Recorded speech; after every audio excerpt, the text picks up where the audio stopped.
Saturday night was such an unforgettable night. And no, not for the reasons that most people enjoy Saturday night. You know what? Why don't I just tell you about it? My uncle once asked me if I thought that people these days were generally more merciful than they used to be in the past. So I said, yeah, I guess so. He said, let me tell you what the Prophet of Mercy was like 1400 years ago.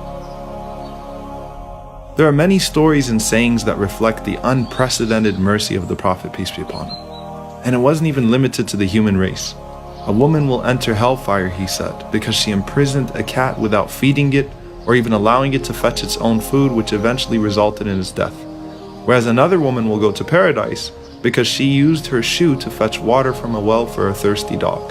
The Prophet commanded that no animal be tortured or overburdened, while assuring us that no act of kindness towards them would go unrewarded in the hereafter.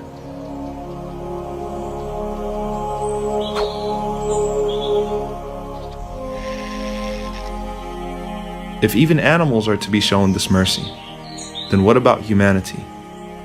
So I asked him, what are you doing Saturday night?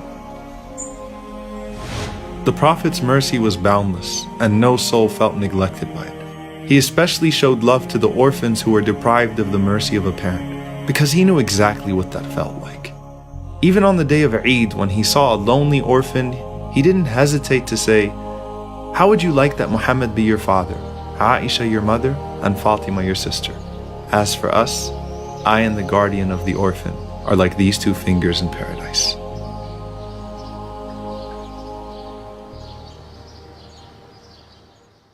In today's world, blue-collar workers tend to be highly exploited. They're paid very little, yet reprimanded harshly. No regard is shown for their age or dignity. Whereas if you read about the Prophet, peace be upon him, you find that even those that were sent to him to serve him as children were in awe of his mercy. Anas ibn Malik, who was sent by his mother, said, I served the Prophet, peace be upon him, for 7 years, and I don't remember him ever reprimanding me or saying, why did you do this? Or why didn't you do this? And I've never seen a man with a higher standard of character. He demanded that even the lowest members of society be treated with honor, and in fact didn't allow them to be cruel to themselves.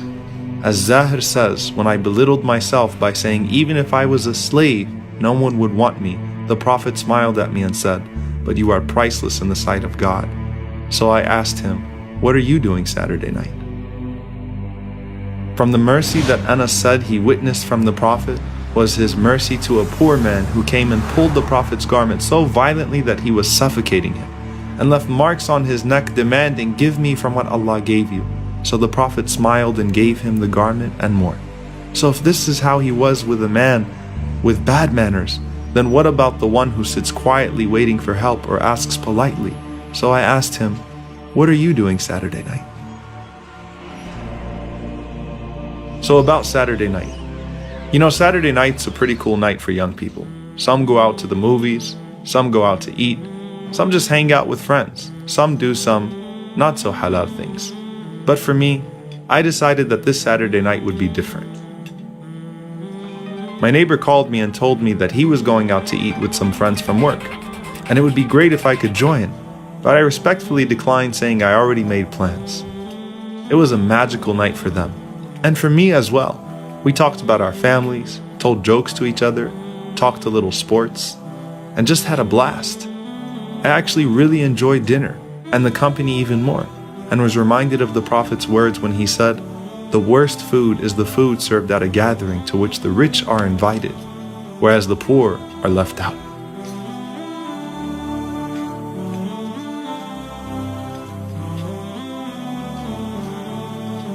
Typically, we're nice to people who can benefit us in some way. That's what makes the Prophet, peace be upon him, so amazing. He loved and cared for even the most downtrodden members of society, and encouraged us to do so as well.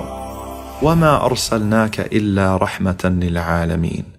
No human, Muslim, non-Muslim, no creature that ever encountered you was deprived of your mercy. It didn't matter if they were weak or poor or looked down upon by others. You would smile at them and give them reason to smile as well. Rasulullah, the example which you left behind, is of the greatest mercies. Ya Rahman, do not deprive us of Rahmah, and raise us with the one whom you sent as a Rahmah.